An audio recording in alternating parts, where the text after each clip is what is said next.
அனைவருக்கும் வணக்கம். Transformation of simple, complex and compound sentences உடைய இரண்டாவது பகுதி தான் நம்ம இந்த வீடியோவில் பார்க்க போகிறோம். ஃபஸ்ட் பார்ட் பார்க்காதவங்க டிஸ்கிரிப்ஷன் அதுக்கான லிங்க் கொடுக்குறேன், ஒரு டைம் பார்த்துருங்க. ஓகே, ஆக்சுவலாக வந்து பார்த்திங்கன்னா ஒரு சென்டென்ஸை சிம்பிளில் இருந்து காம்ப்ளெக்ஸாவோ இல்லை காம்பவுண்டாவோ, அதாவது ஒரு சென்டென்சஸ்லேருந்து இன்னொரு சென்டென்சஸ்க்கு மாற்றணுன்னாவே நமக்கு சில விஷயங்கள் பேசிக்காக தெரிஞ்சிருக்கணும். என்னென்ன விஷயங்கள் அப்படின்றது நம்ம டீட்டெயில்டாக வந்து பார்த்திங்கன்னா ஃபஸ்ட் வீடியோவில் சொல்லியிருந்தேன். இப்போ ஜஸ்ட் வாட் இஸ் வாட் அப்படின்னு மட்டும் ஒரே நிமிஷத்துக்குள்ளே சொல்லிடலாம். ஃபஸ்ட்டு வந்து பார்த்திங்கன்னா இந்த பார்ட்டுக்கு நீங்கள் வரத்துக்கு முன்னாடியே யூ ஷுட் நோ ப்ரேசஸ். ப்ரேஸ்னால் என்னன்னு தெரியணும். ப்ரேஸ்னால் என்னது? சப்ஜெக்ட் இருக்கக்கூடாது, ஃபைனட் வேர்ப் இருக்கக்கூடாது. குரூப் ஆஃப் வார்த்தைகள் without subject, without finite verb. அடுத்து கிளாஸ். கிளாஸ்னால் என்னது? குரூப் ஆஃப் வேர்ட்ஸ் தான், சப்ஜெக்டும் இருக்கும், ஃபைனட் வேர்பும் இருக்கும். ஸோ அந்த கிளாஸை ரெண்டாக பிரிக்கிறாங்க. என்னென்னா சபார்டினேட் கிளாஸ் ஒன்று, மெயின் கிளாஸ் ஒன்று. சபார்டினேட் கிளாஸ்னால் குரூப் ஆஃப் வேர்ட்ஸு சப்ஜெக்ட் இருக்கும், ஃபைனட் வேர்பும் இருக்கும். ஆனால் சென்டென்ஸ் ஆரம்பிக்கிறது சபார்டினேட் கன்ஜெக்ஷனில் ஆரம்பிக்கும். அதை ஞாபகம் வச்சுக்கோங்க. அடுத்து மெயின் கிளாஸ்னால் என்னது? குரூப் ஆஃப் வேர்ட்ஸ் சப்ஜெக்டும் இருக்குது, ஃபைனட் வேர்பும் இருக்குது. சென்டென்ஸ் வந்து பார்த்திங்கன்னா சப்ஜெக்டில் ஆரம்பிக்கணும். இதை ஞாபகம் வச்சுக்கோங்க. அதுக்கடுத்து பார்த்திங்கன்னா சில நவுன் ஃபார்ம்ஸ், அதனுடைய அட்ஜெக்டிவ் ஃபார்ம்ஸ். ஏன்னா நம்மளுக்கு வந்து அதிகமாக சிம்பிள் சென்டென்சஸில் நவுன் ஃபார்ம் கொடுப்பாங்க. அதை நம்ம காம்ப்ளெக்ஸ் அண்ட் காம்பவுண்டில் மாற்றும் போது அதனுடைய அட்ஜெக்டிவ் ஃபார்ம் தான் நம்ம எழுதுகிற மாதிரி வரும். ஸோ சில வார்த்தைகள் மட்டும் இங்கே எக்ஸாம்பிள் கொடுத்துருக்கு, அது ஒரு டைம் பார்த்துக்கோங்க. அதுக்கடுத்தது வந்து பார்த்திங்கன்னா இதுதான் ரொம்ப முக்கியமான விஷயம். ஒரு சிம்பிள் சென்டென்ஸ்னால் எப்படி இருக்கும்? ஒரே ஒரு மெயின் கிளாஸ் மட்டும் இருந்தாலும் அது சிம்பிள் சென்டென்ஸ் தான். ஒரு ப்ரேஸும் ஒரு மெயின் கிளாஸ் இருந்தாலும் அது சிம்பிள் சென்டென்ஸ் தான். அதுக்கடுத்தது பார்த்திங்கன்னா காம்ப்ளெக்ஸ். காம்ப்ளெக்ஸ் சென்டென்ஸ் எப்படி இருக்குன்னா ஒரு சபார்டினேட் கிளாஸ், ஒரு மெயின் கிளாஸ் இருக்கும். மெயின் கிளாஸுடைய எண்ணிக்கை பொறுத்தவரையுமே அதிகமாகிட்டே தான் இருக்கும். பட் கம்பல்சரி இருக்கிறத மட்டும்தான் நான் சொல்லிகிட்ருக்கேன். கண்டிப்பாக ஒரு சபார்டினேட் கிளாஸ், ஒரு மெயின் கிளாஸ் இருக்கும். அடுத்து காம்பவுண்ட் சென்டென்ஸ் பொறுத்தவரையுமே ரெண்டுமே மெயின் கிளாஸ் தான். ரெண்டு மெயின் கிளாஸ் நடுவில் வந்து பார்த்திங்கன்னா ஒரு குவாடினேட்டிங் கன்ஜெக்ஷன் இருக்கும். இதை பற்றி ரொம்ப டீட்டெயில்டு எக்ஸ்ப்ளனேஷன் வந்து பார்த்திங்கன்னா நான் ஃபஸ்ட்டு வீடியோவில் போட்டிருக்கேன். அதை ஒரு டைம் பார்த்துட்டிங்கன்னா உங்களுக்கு ரொம்ப ஈஸியாக இருக்கும் இதை புரிஞ்சுக்கிறதுக்கு. ஸோ இதெல்லாம் தெரிஞ்ச பிறகு தான் நம்ம எங்கே போகணும்? நம்ம ரூல்ஸுக்குள்ளேயே நம்ம போனோம். ஸோ ஃபஸ்ட்டு ரூல்ஸை மட்டும் வந்து பார்த்திங்கன்னா நான் ஃபஸ்ட்டு வீடியோவில் சொல்லியிருப்பேன். இப்போ செகண்ட் அண்ட் தேர்ட் மீதி இருக்கிற எல்லா ரூல்ஸுமே நம்ம இந்த வீடியோவில் பார்க்கலாம். அடுத்தது செகண்ட் ரூல் வந்து பார்த்திங்கன்னா கான்ட்ராஸ்ட் அப்படின்னு நம்ம சொல்லுவோம். அதாவது எதிர்மறையாக இருக்கிறது அப்படின்னு சொல்லுவோம். ஃபஸ்ட்டு வர சென்டென்ஸுக்கும் ஃபஸ்ட்டு வர குரூப் ஆஃப் வார்த்தைகளுக்கும் அடுத்ததாக வர குரூப் ஆஃப் வார்த்தைகளுக்கும் சம்மந்தமே இல்லாமல் ஆப்போசிட்டாக இருக்கும் இல்லைங்களா? அதை தான் நம்ம என்ன சொல்லுவோம்னா கான்ட்ராஸ்ட் அப்படின்னு நம்ம சொல்லுவோம். ஸோ இங்கே சிம்பிளில் வர ப்ரேஸ் இருக்குது இல்லைங்களா? ஏன்னா சிம்பிள்னாவே ஒரு ப்ரேஸ், ஒரு மெயின் கிளாஸ் அப்படின்னும். அந்த மெயின் கிளாஸ் நம்மளுக்கு ப்ராப்ளமே இல்லை. ஏன்னா மூணுக்குமே மெயின் கிளாஸ் ஒரே மாதிரி தான் வரும். ஸோ அந்த ப்ரேஸில் வர வார்த்தைகள் வந்து என்னென்ன வார்த்தைகள் இருக்கலாம்னா இன்ஸ்பைட் ஆஃப், டெஸ்பைட் ரெண்டுமே இருக்கலாம். காம்ப்ளெக்ஸில் வந்து பார்த்திங்கன்னா சபார்டினேட் கிளாஸ் வரும் இல்லைங்களா? ஸோ சபார்டினேட் கிளாஸுக்கு தேவையான சபார்டினேட் கன்ஜெக்ஷன், அந்த சபார்டினேட் கன்ஜெக்ஷன் வந்து பார்த்திங்கன்னா இந்த 3 வார்த்தையில் ஏதாவது ஒரு வார்த்தையை நம்ம பயன்படுத்திக்கலாம். எது வேணாலும் பயன்படுத்திக்கலாம். எல்லாத்துக்குமே ஒரே அர்த்தம் தான். தோ, ஈவன் தோ, ஆல் தோ. அதே காம்பவுண்டில் வந்து பார்த்திங்கன்னா ரெண்டு மெயின் கிளாஸை கனெக்ட் பண்ணுறதுக்கு நம்மளுக்கு ஒரு குவாடினேட்டிங் கன்ஜெக்ஷன் வேணும் இல்லைங்களா? ஸோ அந்த இடத்துல வந்து பார்த்திங்கன்னா பட் இல்லைனா எட் ரெண்டில் ஏதாவது ஒன்று பயன்படுத்திக்கலாம். ஒரு எக்ஸாம்பிள் பார்க்கும்போது உங்களுக்கு ரொம்ப ஈஸியாக இருக்கும். வாங்க பார்க்கலாம். ஃபஸ்ட் எக்ஸாம்பிள் பாருங்கள். In spite of her sickness Sheela goes to school. இந்த ஷீலா கோஸ் டு ஸ்கூல் அப்படின்றது மெயின் கிளாஸ். அது ஸோ 3 இதுக்குமே மெயின் கிளாஸில் நம்ம எந்த மாற்றமும் பண்ண போகிறதில்ல. ஸோ 3லையுமே பார்த்திங்கன்னா அந்த சென்டென்சஸை நம்ம அப்படியே பயன்படுத்தியிருக்கோம். இந்த ஃபஸ்ட்டாக வருது இல்லைங்களா? இன்ஸ்பைட் ஆஃப் ஹர் சிக்னஸ், அதை தான் நம்ம மாற்ற போகிறோம். இப்போ இன்ஸ்பைட் ஆஃப் ஹர் சிக்னஸ்ன்றது ப்ரேஸா இல்லை சபார்டினேட் கிளாஸா இல்லை மெயின் கிளாஸான்னு ஃபஸ்ட்டு தீர்மானிங்க. ஏன்னா அதை வச்சு தான் அது சிம்பிள் சென்டென்ஸாக இல்லை காம்ப்ளெக்ஸாக இல்லை காம்பவுண்டாக நம்மளால் முடிவு பண்ண முடியும். ஸோ இன்ஸ்பைட் ஆஃப் ஹர் சிக்னஸில் வந்து பார்த்திங்கன்னா there is no subject and there is no finite verb. So அதனால் அது கண்டிப்பாக ப்ரேஸ் தான். ப்ரேஸ் இடம் வந்துருச்சுனாவே, ப்ரேஸ் வந்து ஒரு சென்டென்ஸில் இருந்தாவே அது கண்டிப்பாக சிம்பிள் சென்டென்ஸ் தான். ஸோ இது சிம்பிள். இதை நம்ம என்னவா மாற்ற போகிறோம்னா காம்ப்ளெக்ஸாக மாற்ற போகிறோம். காம்ப்ளெக்ஸாக மாற்றும் போது வந்து பார்த்திங்கன்னா நம்மளுக்கு எடுத்த உடனே என்ன வேணும்? ஒரு சபார்டினேட் கிளாஸ் வேணும். சபார்டினேட் கிளாஸ் எப்பயுமே நம்மளுக்கு வந்து பார்த்திங்கன்னா எதில் ஸ்டார்ட் ஆகுனா சபார்டினேட் கன்ஜெக்ஷனில் ஆரம்பிக்கணும். இந்த ரூலுக்கு சபார்டினேட் கன்ஜெக்ஷன் என்ன சொல்லியிருக்கோம்னா தோ, ஆல் தோ, ஈவன் தோ, இது 3ல் எது வேணாலும் போட்டுக்கலாம்னு சொல்லியிருக்கேன். ஸோ இந்த இடத்துல வந்து பார்த்திங்கன்னா நம்ம தோ பயன்படுத்தலாம். தோ எழுதியாச்சு. ஆஃப்டர் தோ நம்ம என்ன பண்ணணும்னா we should use subject. So தோக்கு அடுத்து நம்மளுக்கு சப்ஜெக்ட் வேணும். எப்பயுமே ப்ரேஸில் நம்மளுக்கு சப்ஜெக்ட் இருக்காதுன்னு தெரியும். ஸோ நம்ம சப்ஜெக்ட் எங்கேருந்து கொண்டு வரோம்னா அந்த மெயின் கிளாஸ்லேருந்து நம்ம சப்ஜெக்ட் கொண்டு வருவோம். ஸோ மெயின் கிளாஸில் இருக்கிற சப்ஜெக்ட் எதுனா ஷீலா. அந்த ஷீலாவை நம்ம இங்கே சப்ஜெக்டாக கொண்டு வர போகிறோம். ஸோ சபார்டினேட் கன்ஜெக்ஷன் தோ எழுதியாச்சு, அடுத்து சப்ஜெக்ட் எழுதியாச்சு. தென் வாட் டு வி வாண்ட்னா நம்மளுக்கு வேர்ப் வேணும். ஸோ வேர்ப் பொறுத்தவரையுமே ப்ரேசஸில் இல்லாதனால நான் ஃபஸ்ட்டு வீடியோவில் சொன்ன மாதிரி maximum we may use be form verb. ஏன்னா அதிகமாக நம்ம பி ஃபார்ம் வேர்ப் தான் யூஸ் பண்ணுவோம். இப்போ தேர்ட் அண்ட் ஃபோர்த் டைப்பெல்லாம் நீங்கள் போயிட்டீங்கன்னா வச்சுக்கோங்களேன், அதுலேயே வந்து ஒரு வேர்ப் ஃபார்ம் இருக்கும். ஸோ வேர்ப் ஃபார்ம் இருந்துச்சுன்னா நம்மளுக்கு எந்த ப்ராப்ளமும் இல்லை. அந்த வேர்ப் ஃபார்ம் வச்சு நம்மளால் என்ன பண்ணிக்க முடியும்னா டென்ஸ் மட்டும் கண்டுபிடிச்சி போட்டுக்க முடியும். ஸோ இந்த இடத்துல வேர்பே இல்லாததுனால நம்ம என்ன வேர்புடைய ஹெல்ப் கேட்குறோம்னா பி ஃபார்ம் வேர்புடைய ஹெல்ப் கேட்குறோம். ஸோ ஷீலாக்கு எந்த பி ஃபார்ம் வேர்ப் கரெக்டாக இருக்குன்னா ஈஸ் கரெக்டாக இருக்கும். நான் ஏன் ஈஸ் இங்கே பயன்படுத்துகிறேன்னா இந்த ஷீலா கோஸ் டு ஸ்கூலில் வர வேர்ப் என்னன்னா கோஸ்ன்றது present tense, simple present tense. So simple ப்ரெசன்ட்னா பி ஃபார்ம் வேர்ப்லையும் நம்ம ஷீலாக்கு பயன்படுகின்ற ப்ரெசன்ட் டென்ஸ் வேர்ப் தான் எழுதணும். ஸோ ஈஸ் எழுதிக்கிறேன். ஏன்னா நிறைய பேர் ஏன் வாஸ் வராதுன்னு கேட்பீங்க, அதுக்காக இந்த எக்ஸ்ப்ளனேஷன். மெயின் கிளாஸில் என்ன டென்ஸ் இருக்கோ அதே டென்ஸ் தான் வந்து நம்ம வந்து இந்த இடத்துலையும் நம்ம பயன்படுத்துகிறோம். சரிங்களா? So though Sheela is. சிக்னஸ்ன்றது நவுன் ஃபார்ம், அவனுடைய அட்ஜெக்டிவ் ஃபார்ம் என்னென்னா sick. So though Sheela is sick. இவ்வளோ மட்டும்தாங்க நம்ம கஷ்டப்பட்டு கொண்டு வரோம். ஸோ இதில் காம்ப்ளெக்ஸில் நீங்கள் தெளிவாக தெரிஞ்சிக்க வேண்டிய விஷயம் என்னென்னா ஃபஸ்ட் எடுத்த உடனே சபார்டினேட் கன்ஜெக்ஷன், அதை நல்லா தெளிவாக ஞாபகம் வச்சுக்கோங்க. ஆஃப்டர் சபார்டினேட் கன்ஜெக்ஷன் சப்ஜெக்ட்டுக்கு அடுத்தது மெயின் வேர்ப். இதை மட்டும் நல்லா தீவிரமாக ஞாபகம் வச்சுட்டிங்கன்னா மீதி எல்லாமே ஈஸியாக இருக்கும். அடுத்து காம்பவுண்ட் பொறுத்தவரையுமே எப்பயும் போல் நம்மளுக்கு மெயின் கிளாஸ் தான் தேவைப்படுது. ஸோ மெயின் கிளாஸ் பொறுத்தவரையுமே ஸ்டார்ட்ஸ் வித் சப்ஜெக்ட். இப்போ அந்த காம்ப்ளெக்ஸில் வர தோ ஷீலா இஸ் சிக் இருக்கு இல்லைங்களா, அந்த தோவை மட்டும் தூக்கிடுங்க, மீதி எதுவுமே பண்ண வேண்டாம். தோவை தூக்கிட்டிங்கனாவே உங்களுக்கு என்ன பதில் வந்துடும். ஸோ மீதி Sheela is sick, Sheela goes to school அப்படின்ட்டு இருக்கு இல்லைங்களா. ஸோ ஷீலா இஸ் சிக் அப்படின்றது ஒரு main clause, Sheela goes to school அப்படின்றது ஒரு மெயின் கிளாஸ். ரெண்டு மெயின் கிளாஸையும் கனெக்ட் பண்ணுறதுக்கு இந்த பேட்டர்னில் நம்ம என்ன கன்ஜெக்ஷன் பயன்படுத்துகிறோம்னா பட் பயன்படுத்துகிறோம். So Sheela is sick but she goes to school. உங்களுக்கு இந்த ஒரு கேள்வி மட்டும் தெளிவாக தெரிஞ்சுன்னா பாருங்கள், அடுத்த கேள்வியில் நீங்களே ஈஸியாக பண்ணுற மாதிரி தான் இருக்கும். உங்களுக்கு போர் அடிக்கிற மாதிரி இருந்தாலும் நான் திரும்ப ஒரே ஒரு விஷயத்தை மட்டும் சொல்கிறேன். சிம்பிள் சென்டென்சஸில் ப்ரேஸ் இருக்கும், காம்ப்ளெக்ஸில் சபார்டினேட் கிளாஸ் இருக்கும். சபார்டினேட் கிளாஸ்னால் எடுத்தோடனே சபார்டினேட் கன்ஜெக்ஷன், அடுத்தது சப்ஜெக்ட், அடுத்தது வேர்ப். இதை ஞாபகம் வச்சுக்கோங்க. காம்பவுண்டில் மெயின் கிளாஸ் வரும். ஸோ மெயின் கிளாஸ் எடுத்தோடனே சப்ஜெக்ட்டுக்கு அடுத்தது வேர்ப். இதை ஞாபகம் வச்சுக்கோங்க. ஸோ இதை மட்டும் தெளிவாக இருந்தீங்கன்னாவே போதும், ஈஸியாக உங்களால் என்ன பண்ண முடியும்னா அதை அண்டர்ஸ்டாண்ட் பண்ணி எழுத முடியும். செகண்ட் வர கொஸ்டின் நீங்கள் ட்ரை பண்ணி பாருங்கள். ஆக்சுவலாக நான் வந்து தேர்ட் டைப் போயிடலாம், ஏன்னா எல்லா டைப்பும் பார்க்குறது கண்டிப்பாக வீடியோ லென்த் அதிகமாயிரும். ஸோ நான் அடுத்து தேர்ட் டைப் போயிடுறேன். தேர்ட் டைப்புக்கு பேர் என்னென்னா குயிக்னஸ் அப்படின்னு நம்ம சொல்லுவோம். அதாவது ரெண்டு விஷயங்கள் நடக்குது இல்லைங்களா, அந்த ரெண்டு விஷயமும் அடுத்தடுத்து நடக்கும். இதில் வர சிம்பிள் சென்டென்ஸில் வந்து ப்ரேஸ் இருக்கும் இல்லைங்களா, அந்த ப்ரேஸ் எப்படி வரலாம்னா ஆன் ப்ளஸ் V4 ஆரம்பிக்கலாம், இல்லைனா V4 ஆரம்பிக்கலாம். ரெண்டில் எது வேணாலும் இருக்கலாம். காம்ப்ளெக்ஸில் நம்ம சபார்டினேட் கிளாஸ் இருக்குது இல்லைங்களா, ஸோ சபார்டினேட் கிளாஸில் கன்ஜெக்ஷன் நம்மளுக்கு தேவை. சபார்டினேட் கன்ஜெக்ஷன் இங்கே என்ன பயன்படுத்துகிறோம்னா வென் நம்ம பயன்படுத்துகிறோம். காம்பவுண்டில் ரெண்டு மெயின் கிளாஸை கனெக்ட் பண்ணுறதுக்கு குவாலினேட்டிங் கன்ஜெக்ஷன் தேவை இல்லைங்களா. ஸோ இங்கே வந்து பார்த்திங்கன்னா அண்ட் இமீடியட்லி நம்ம பயன்படுத்தலாம். ஒரு எக்ஸாம்பிள் பார்க்கலாம். On seeing a snake I ran அவே அப்படின்ட்டு இருக்கு இல்லைங்களா. ஆன் சீயிங் எ ஸ்னேக் இது வந்து பார்த்திங்கன்னா ப்ரேஸா இல்லை கிளாஸா அப்படின்ட்டு யோசிங்க.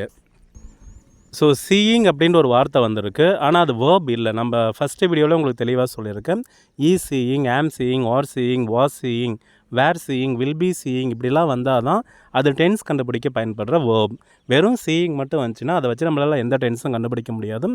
So it is not a verb form அப்படின்ட்டு நம்ம சொல்லலாம். ஸோ இது வந்து ப்ரேஸ்க்கு வந்துச்சுனாவே அது கண்டிப்பாக சிம்பிள் சென்டென்ஸ் தான். ஸோ இதை வந்து நம்ம காம்ப்ளெக்ஸ் அண்ட் காம்பவுண்டாக மாற்ற போகிறோம். காம்ப்ளெக்ஸாக மாற்றுறதுக்கு நம்மளுக்கு எப்பயும் போல் சபார்டினேட் கிளாஸ் தேவைப்படுது. Subordinate clause starts with subordinate conjunction. So இங்கே என்ன கன்ஜெக்ஷன் நம்ம பயன்படுத்தணும், வென் பயன்படுத்தணும். ஸோ வென் எடுத்து போட்டாச்சு. ஆஃப்டர் வென் நம்மளுக்கு என்ன வேணும், சப்ஜெக்ட் வேணும். எப்பயுமே நம்மளுக்கு சப்ஜெக்ட் இருக்காது, நம்ம மெயின் கிளாஸில் இருந்து தான் சப்ஜெக்ட் டெரைவ் பண்ணுவோம். இங்கே என்ன சப்ஜெக்ட்னா ஐ தான் வந்து பார்த்திங்கன்னா சப்ஜெக்ட். ஸோ ஐ இங்கே கொண்டு வந்தாச்சு. அடுத்து நம்ம வேர்ப் வேணும் இல்லைங்களா. ஸோ சீயிங் என்ற வேர்ப் ஃபார்ம் இருக்குது, ஆனால் நம்மளுக்கு டென்ஸ் இல்லை. ஸோ மெயின் கிளாஸில் என்ன டென்ஸ் வந்திருக்குன்னு பாருங்கள். மெயின் கிளாஸில் ரேன்னா சிம்பிள் பாஸ்ட் டென்ஸ். ஸோ அங்கே சிம்பிள் பாஸ்ட் டென்ஸ்னால் நம்மளுக்கு இங்கே என்ன தான் வரணும், சிம்பிள் பாஸ்ட் டென்ஸ் தான் வேணும். சீயிங் உடைய சிம்பிள் பாஸ்ட் ஃபார்ம் என்னென்னா சா. ஸோ அந்த சா எடுத்து நம்ம அப்படியே பயன்படுத்தியாச்சு. வென் ஐ சா, மீதி இருக்கிறது என்னது, ஏ snake. So when I saw a snake I ran away, finish, அவ்வளோதான் முடிஞ்சிடுச்சு. அதே அந்த when I saw a snake I ran அவேவில் வென் மட்டும் கட் பண்ணிட்டீங்கன்னா உங்களுக்கு மெயின் கிளாஸ் கிடச்சிரும். I saw a snake I ran away. So 2 main clause இருக்குது.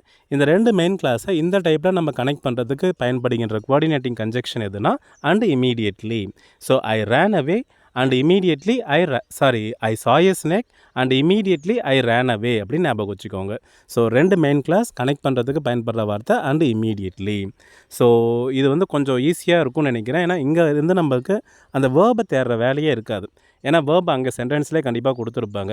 நம்ம ஃபஸ்ட்டு 2 டைப்புக்கு பார்த்திங்கன்னா ஒரு சில டைம் வேர்ப் இருக்காது. பீயிங் அப்படின்னு கொடுத்துருந்தானா நம்ம பி ஃபார்ம் வேர்பை தேடலாம்.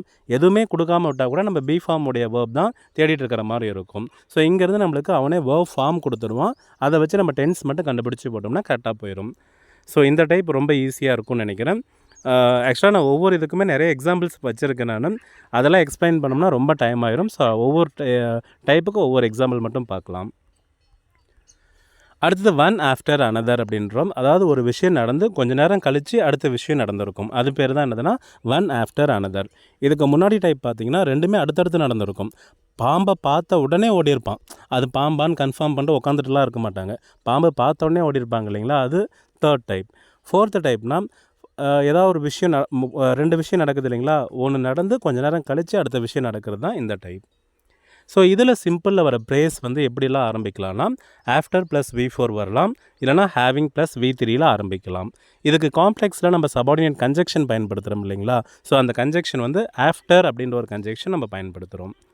இதில் நீங்கள் நோட் பண்ண வேண்டிய விஷயம் என்னென்னா ஆஃப்டர் அப்படின்னு ஒரு சபார்டினேட்டிங் கன்ஜெக்ஷன் பயன்படுத்தும் போது அதுக்கடுத்து சப்ஜெக்ட் எழுதுவோம். சப்ஜெக்ட்டுக்கு அடுத்து நம்ம மெயின் வேர்ப் எழுதுவோம் இல்லைங்களா. ஸோ அந்த main verb it should be in past perfect tense. அதை மட்டும் நல்லா நோட் பண்ணிக்கோங்க. ஏன்னா ஆஃப்டர் வந்தாவே அதில் வர வேர்ப் வந்து பார்த்திங்கன்னா பாஸ்ட் பர்ஃபெக்டில் தான் வரும். சரிங்களா. காம்பவுண்டில் வந்து பார்த்திங்கன்னா அங்கே அண்டு இமீடியட்லின்னு சொன்னோம் இல்லைங்களா, இங்கே வந்து நம்ம அண்டு தென் நம்ம பயன்படுத்துகிறோம். ஸோ பொறுமையாக பாருங்கள். பிரேஸ் வந்து ஆஃப்டர் ப்ளஸ் V4 வரலாம், இல்லைனா ஹேவிங் ப்ளஸ் V3 வரலாம். அதே காம்ப்ளெக்ஸில் என்ன கன்ஜெக்ஷன் பயன்படுத்துகிறோம், ஆஃப்டர் அப்படின்ற ஒரு கன்ஜெக்ஷன் பயன்படுத்துகிறோம். ஆனால் அதில் வர வேர்ப் வந்து பார்த்திங்கன்னா பாஸ்ட் பர்ஃபெக்ட் அப்படின்னு ஞாபகம் வச்சுக்கோங்க. காம்பவுண்ட் பொறுத்த வரையுமே அண்டு தென் அப்படின்ற ஒரு கோஆர்டினேட்டிங் கன்ஜெக்ஷன் நம்ம பயன்படுத்துகிறோம். ஓகேங்களா. ஒரு எக்ஸாம்பிள் பார்க்கலாம். Having received a letter, I sent a reply letter. Having received a letter, I sent a reply letter. Letter நான் ஒன்று ரிசீவ் பண்ண உடனே ரிப்ளை பண்ணேன். ரெண்டுமே அடுத்தடுத்து நடந்திருக்குமானா இல்லை, கொஞ்சம் கேப் இருந்திருக்கும். சரிங்களா. அதனால தான் அண்ட் தென் மெத்தட் அப்படின்னு சொல்லுவோம். இதை ஹேவிங் ரிசீவ்டுன்னு வந்திருக்கு. So simple sentence. நிறைய பேருக்கு ஒரு டவுட் வரும். ஆக்சுவலாக நீங்கள் வந்து பிரேஸில் வந்து பார்த்தீங்கன்னா ஃபைனட் வேர்பே இருக்காது, டென்ஸ் கண்டுபிடிக்கிற மாதிரி வேர்பே இருக்காது, இங்கே ரிசீவ்டு வந்திருக்கு இல்லையா அப்படின்னு சொல்லுவீங்க. ரிசீவ்டுன்னு வந்துச்சுனாவே அது சிம்பிள் பாஸ்ட்டு நம்ம எந்த முடிவும் பண்ணக்கூடாது. ஏன்னா ரிசீவ்டுன்னு வந்த பிறகு அதில் நமக்கு நிறைய கேள்விகள் இருக்குது. முன்னாடி சப்ஜெக்ட் வந்திருக்கணும். சப்ஜெக்ட் வந்துட்டு அடுத்து சிம்பிள் பாஸ்ட் வந்திருந்தால் தான் அது என்னது நம்ம சிம்பிள் பாஸ்ட் அப்படின்னு நம்ம சொல்ல முடியும். இந்த இடத்துல சப்ஜெக்டே இல்லைன்னா எப்படி அந்த இடத்துல வேர்ப் இருக்கும்.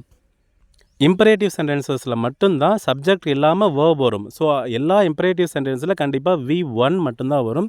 V2 எங்கேயுமே இருக்காது. நீங்கள் நல்லா நோட் பண்ணி பார்த்தீங்கன்னா all imperative sentences only has வந்து பார்த்தீங்கன்னா V1 மட்டும்தான், V2வே இருக்காது. ஐ மீன் சிம்பிள் ப்ரெசன்ட் டென்ஸ் தான் இருக்கும், சிம்பிள் பாஸ்ட்டே இருக்காது.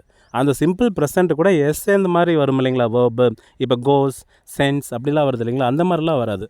வெறும் கோ, வெறும் சென்ட் அப்படி தான் வரும். சரிங்களா. ஸோ இந்த இடத்துல ரிசீவ்டு பார்த்தோன்னே டென்ஸ் கண்டுபிடிக்க பயன்படுற வேர்புன்னு சொல்லிடாதீங்க. அதுக்காக தான் இவ்வளோ பெரிய explanation. So having received a letter சப்ஜெக்டே இல்லை. ஸோ பிரேஸ்ன்னு முடிவு பண்ணியாச்சு. அப்படின்னா நம்ம இது என்னவா மாற்ற போகிறோம், காம்ப்ளெக்ஸ் அண்ட் காம்பவுண்டாக மாற்ற போகிறோம். காம்ப்ளெக்ஸில் மாற்றுறதுக்கு எடுத்தோடனே நம்மளுக்கு சபார்டினேட்டிங் கன்ஜெக்ஷன் என்ன சொல்லியிருக்கேன், ஆஃப்டர் சொல்லியிருக்கேன். ஸோ ஆஃப்டருக்கு அடுத்து நம்மளுக்கு சப்ஜெக்ட் வேணும். சப்ஜெக்ட் இந்த இடத்துல என்னது, ஐ. எப்பயும் போல் நம்மளுக்கு வந்து பிரேஸில் வந்து சப்ஜெக்ட் இல்லை. ஸோ மெயின் கிளாஸ்லேருந்து நம்ம என்ன பண்ணியாச்சு, சப்ஜெக்டை டிரைவ் பண்ணியாச்சு, ஐ கொண்டு வந்துட்டோம். ஸோ ஐக்கு அடுத்து நம்ம என்ன சொல்லியிருக்கோன்னா ஆஃப்டர் வந்ததுனால பாஸ்ட் பர்ஃபெக்டில் வந்து வேர்பை எழுத சொல்லியிருக்கேன். இப்போ ரிசீவ்டு அப்படின்னா அது வேர்ப், இதுக்குடைய பாஸ்ட் பர்ஃபெக்ட் என்னென்னா ஹேட் ரிசீவ்டு அப்படின்னு எழுத சொல்லியிருக்கேன். So after I had received a letter, I sent a reply letter. இது புரியுதுங்களா உங்களுக்கு? நிறைய பேருக்கு வந்து பார்த்திங்கன்னா ஓரளவு மனப்பாடமே ஆயிருக்கும்னு நினைக்கிறேன். காம்ப்ளெக்ஸ்னாவே சபார்டினேட் கிளாஸ்னாவே சபார்டினேட் கன்ஜெக்ஷன், சப்ஜெக்ட், அடுத்து வேர்ப். சரிங்களா. ஸோ அதை நீங்கள் ஞாபகம் வச்சுருந்தீங்கன்னாவே இப்போ நான் பேச வேண்டிய அவசியமே இருக்காது. எல்லாம் பார்த்தோன்னே டக்குன்னு ஆன்சர் எழுதியிருப்பீங்க. சேம் அதே மாதிரி தான் காம்பவுண்ட் வந்து பார்த்திங்கன்னா அந்த சபார்டினேட் கிளாஸில் இருக்கிற கன்ஜெக்ஷனை தூக்கிட்டு மீதி இருக்கிறத அப்படியே எழுதுங்க. I had received a letter, I sent a reply letter. I had received a letter, I sent a reply letter. So ரெண்டு மெயின் கிளாஸு. அதை கனெக்ட் பண்ண நம்ம கன்ஜெக்ஷன் பயன்படுத்த போகிறோம். என்ன கன்ஜெக்ஷன் பயன்படுத்த போகிறோம்? And then. எல்லாத்துக்குமே ஓரளவு நல்லாவே புரிஞ்சிருக்கும் நான் நம்புகிறேன். ஏன்னா நம்ம அந்த சபார்டினேட் கிளாஸுடைய ஸ்ட்ரக்சர், மெயின் கிளாஸுடைய ஸ்ட்ரக்சர் சொல்லி நல்ல மனப்பாடமே ஆகிருக்கும். நம்ம மனப்பாடம் பண்ண வேண்டிய ஒரே விஷயம் என்னென்னா இந்த டேபிள் மட்டும்தான் நினைக்கிறேன் நான். சரிங்களா? ஸோ அடுத்த டைப்புக்கு போகலாம். நம்ம அடுத்தது கண்டிஷன் பொறுத்தவரையுமே நம்ம இஃப் கிளாஸில் தனியாக படிச்சிருப்போம். இங்கே இருந்தாலும் சிம்பிளில் வர பிரேஸில் என்ன வார்த்தைகள் வரும் அப்படின்னு பார்க்கலாம். இந்த ஈவெண்ட் ஆஃப் இல்லைனா இன் கேஸ் ஆஃப். அடுத்தது காம்ப்ளெக்ஸில் சபார்டினேட் கன்ஜெக்ஷன் நம்ம என்ன பயன்படுத்த போகிறோம்னா இஃப் பயன்படுத்த போகிறோம். காம்பவுண்டில் குவாடினேட்டிங் கன்ஜெக்ஷன் என்ன பயன்படுத்த போகிறோம்னா அண்டு தென். வெறும் அண்டு மட்டும் பயன்படுத்தலாம், இல்லையா தென் ஒன்லி பயன்படுத்தலாம். வெறும் அண்டு மட்டும் இல்லைனா தென் ஒன்லி. ஃபஸ்ட்டு எக்ஸாம்பிள் பாருங்கள். In the event of studying regularly he will score good marks அப்படின்னு கொடுத்துருக்கோம். ஸோ எப்பயும் போல் சபார்டினேட் கிளாஸ் எடுத்தோடனே சபார்டினேட் கன்ஜெக்ஷன் இஃப், அடுத்தது வந்து சப்ஜெக்ட், மெயின் கிளாஸ் வந்து நிறைவு பண்ணியாச்சு ஹீ. அடுத்தது பார்த்திங்கன்னா வேர்ப். இந்த இடத்துல நல்லா கவனிங்க, ஸ்டடியிங் அப்படின்னு ஒரு வார்த்தை வந்திருக்கு. ஸ்டடியிங்னு ஒரு வார்த்தையுடைய வேர்ப் வந்து பார்த்திங்கன்னா ஸ்டடி. இப்போ வந்து பார்த்திங்கன்னா வில் ஸ்கோர் வந்ததுனால நான் வந்து ஃப்யூச்சர் டென்ஸில் எழுதட்டுமான்னு நிறைய பேர் கேட்பீங்க. மேக்ஸிமம் வந்து பார்த்திங்கன்னா வில் அப்படின்ற ஒரு வார்த்தைனாவே நம்ம சிம்பிள் ப்ரெசண்ட்டாக தான் பயன்படுத்த போகிறோம். ஏன் இதை சிம்பிள் ப்ரெசண்ட்டாக பயன்படுத்த போகிறோம்னா, நீங்கள் டைரக்ட் அண்ட் இன்டைரக்ட் ஸ்பீச் எழுதும்போது ஞாபகம் இருக்குங்களா, வில் கோ அதை எப்படியோ தான் நம்ம மாற்றோம்னா வுட் கோ அப்படின்னு தான் நம்ம மாற்றுவோம். ஸோ நம்மளுக்கு வந்து மாடல் ஆக்சிலரிஸ்னாவே ப்ரெசண்ட்டும் இல்லை பாஸ்ட்டும் இல்லை, இருந்தாலும் அதை நம்ம வந்து டென்ஸ் நம்ம மென்ஷன் பண்ணியே ஆகணும்னு சொல்லும்போது நம்ம என்ன சொல்லுவோம், நம்ம அதை ப்ரெசண்ட் அப்படின்னு நம்ம சொல்லி பழகுவோம். ஞாபகம் இருக்குங்களா இல்லைங்களா? கேன் வந்து பார்த்திங்கன்னா குட்டாக மாற்றிருப்போம், வில் வுட்டாக மாற்றிருப்போம், ஷெல் ஷுட்டாக மாற்றிருப்போம். சரிங்களா? ஸோ அதே லாஜிக் தான் இந்த இடத்துல வில் வந்து நம்ம ப்ரெசன்ட் டென்ஸாக எடுத்துக்கிறோம். ஸோ ஸ்டடிக்கும் நம்ம ப்ரெசன்ட் டென்ஸில் எழுத போகிறோம். ஸ்டடியுடைய ப்ரெசன்ட் டென்ஸ் ஸ்டடி தான். ஆனால் இந்த இடத்துல ஹீ வந்ததுனால ஹீ ஷீ இட்டு வந்தாவே நம்ம ஸ்டடீஸ் அப்படின்னு நம்ம எழுதுவோம் நம்ம. ஸோ இஃப் ஈ ஸ்டடீஸ், மீதி அடுத்து என்ன இருக்குது, ரெகுலர்லின்ட்டு இருக்குது. ஸோ அந்த ரெகுலர்லியே அப்படியே எழுதிக்கிறோம் நம்ம. If he studies regularly he will score good marks. இதையே வந்து நம்ம காம்பவுண்டில் எழுதும் போது மெயின் கிளாஸாக தேவைப்படும் போது முன்னாடி இருக்கிற இஃப்பை மட்டும் தூக்கியாச்சு. he studies regularly, he will score good marks. So இந்த ரெண்டு மெயின் கிளாஸையும் நம்ம கனெக்ட் பண்ணுறதுக்கு we need a coordinating conjunction. So அந்த இடத்துல நம்ம என்ன பயன்படுத்துகிறோம், அண்டு பயன்படுத்தலாம், இல்லையா தென் ஒன்லின்னு பயன்படுத்தலாம்னு சொல்லியிருக்கேன். இந்த இடத்துல அண்டு மட்டும் நான் பயன்படுத்தியிருக்கேன். he studies regularly and he will score good marks. இல்லைனா he studies regularly then only he will score good marks. ரெண்டில் எது வேணாலும் நம்ம எழுதியிருக்கலாம். சரிங்களா? நானும் ஆக்சுவலாக ரொம்ப ஸ்பீடாக தான் சொல்கிற மாதிரி இருக்குது. அப்பயும் டைம் வேகமாக ஓடிட்டுருக்கு. 17 நிமிஷம் வந்துடுச்சு. இதுக்குள்ளே இன்னும் நிறைய டைப் வேறு இருக்குது. அடுத்தது கண்டிஷன். இதே கண்டிஷன் நெகட்டிவில் நம்ம சொல்லும் போது இப்போ ப்ரேஸில் வந்து பார்த்திங்கன்னா இந்த ஈவெண்ட் ஆஃப் இல்லைனா இன் கேஸ் ஆஃப் வரும்னு சொன்னோம் இல்லைங்களா? ஸோ இந்த இடத்துல இந்த ஈவெண்ட் ஆஃப் நாட் இல்லைனா இன் கேஸ் ஆஃப் நாட், வெறும் நாட் மட்டும் அதில் சேர்ந்து வருது. இதே நம்ம காம்ப்ளெக்ஸில் சபார்டினேட் கன்ஜெக்ஷன் வேணும் இல்லைங்களா, அங்கே இஃப் பயன்படுத்தணும், இங்கே வந்து அன்லெஸ் நம்ம பயன்படுத்துகிறோம். அதே காம்பவுண்டில் குவாடினேட்டிங் கன்ஜெக்ஷன் அங்கே வந்து பார்த்திங்கன்னா நம்ம அண்டு பயன்படுத்தணும், இல்லைனா தென் ஒன்லி பயன்படுத்தலாம்னு சொன்னேன். இந்த இடத்துல ரெண்டு வார்த்தையாக பயன்படுத்த போகிறோம். ஃபஸ்ட்டு வர மெயின் கிளாஸில் மஸ்ட் அப்படின்ற ஒரு வார்த்தையை சேர்த்த போகிறோம். குவாடினேட்டிங் கன்ஜெக்ஷனாக அதர்வைஸ் இல்லைனா ஆரெல்ஸ் அப்படின்ற வார்த்தையை நம்ம எழுத போகிறோம். ஸோ ஃபஸ்ட்டு வர மெயின் கிளாஸில் என்ன வார்த்தையை சேர்த்த போகிறீங்க, மஸ்ட். அடுத்து குவாடினேட்டிங் கன்ஜெக்ஷன் நம்ம என்ன கொண்டு வர போகிறோம், அதர்வைஸ் இல்லைனா ஆரெல்ஸ். ஒரு எக்ஸாம்பிள் பார்க்கலாம் நம்ம. In the event of not studying regularly, he will fail in the exam. In the event of not studying regularly, he will fail in the exam. In the event of not பார்த்தோன்னே simple முடிவு பண்ணியாச்சு. So subordinating conjunction வந்து பார்த்திங்கன்னா unless நம்ம கொண்டு வந்தாச்சு. அன்லெஸ்க்கு அடுத்து subject வேணும், சப்ஜெக்ட் ஹீ எழுதியாச்சு. அடுத்து நம்மளுக்கு வேர்ப் வேணும். வேர்ப் எப்பயும் போல் அந்த வில் ஃபெயில் வச்சு நம்ம சிம்பிள் ப்ரெசன்ட் டென்ஸ் முடிவு பண்ணியாச்சு. ஸோ இந்த இடத்துல ஸ்டடிங்கிறோடைய ப்ரெசன்ட் ஃபார்ம் என்னென்னா ஸ்டடி தான். ஈ ஷீ இட்டு வந்தால் நம்ம ஸ்டடீஸ்ன்னு போட்டுக்கிறோம். ஸோ அன்லெஸ் ஈ ஸ்டடீஸ், அதுக்கடுத்து இருக்கிற வார்த்தை என்னது, ரெகுலர்லி. ஆக்சுவலாக நான் இங்கே மாற்றிட்டேன், நான் மேலே ரெகுலர்லி தான் இருக்குது இல்லைங்களா, அதே வார்த்தையை தான் நம்ம பயன்படுத்துகிறோம். Unless E studies regularly E will fail in exam. இதை வந்து நம்ம காம்பவுண்டில் எழுதும்போது ஞாபகம் இருக்குங்களா, ஃபஸ்ட்டு வர மெயின் கிளாஸ். இப்போ ஈ ஸ்டடீஸ் வெல் அப்படின்னு இருக்கு இல்லைங்களா, அதுதான் ஃபஸ்ட்டு வர மெயின் கிளாஸ். அதில் நம்ம என்ன வார்த்தையை சேர்த்து சொல்லியிருக்கேன்னா மஸ்ட்டு நான் பயன்படுத்த சொல்லியிருக்கேன். ஸோ ஹீ மஸ்ட்டு மஸ்ட்டுக்கு அடுத்து வர வார்த்தை கண்டிப்பாக V1 தான் இருக்கணும். V1 கூட எஸ் வரக்கூடாது.